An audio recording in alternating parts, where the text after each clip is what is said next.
यहां एक दृश्य खड़ा होता है। दृश्य क्या खड़ा होता है? जैसे ही अब मां का अंतिम संस्कार करने की तैयारी होती है, अब गांव बाहर आना शुरू हो जाता है। ऐसे कैसे?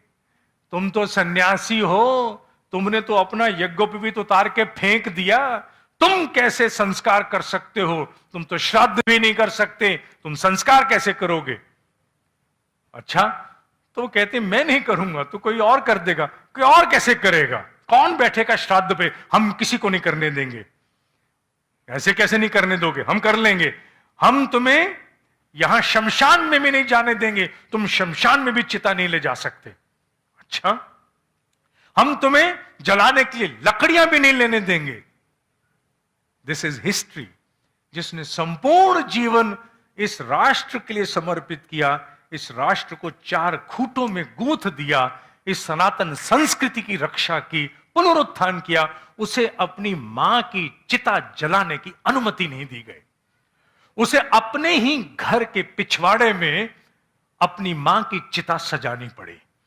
न देखता हूं मुझे यहां कौन रोकता है। गांव के जो शूद्र थे वो बाहर आए और आकर के लकड़ियां लाए।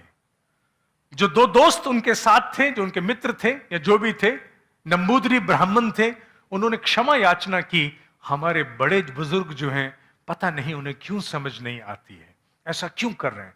आदि गुरु शंकराचार्य अपने दो सहयोगियों की सहायता से अपने ही घर के पिछवाड़े में अपनी मां की चिता जलाते हैं। वहां आज भी एक स्तंभ उनकी स्मृति में स्थापित है। कितना बड़ा त्याग, कितना बड़ा तप ऐसे लोगों को देना पड़ता है जो आते ही केवल तिल तिल करके इस समाज को आलोकित करने के लिए है। लेकिन इनके पास खोने को कुछ नहीं है। जब मनुष्य को पता हो कि मेरी आयु केवल इतनी है, time management becomes very effective. जब पता ना हो कब तक जीना है, कर लेंगे ना, हो आएंगे, देख लेंगे। माता की चिता अभी शांत नहीं हुई, योजना बननी शुरू हो गई।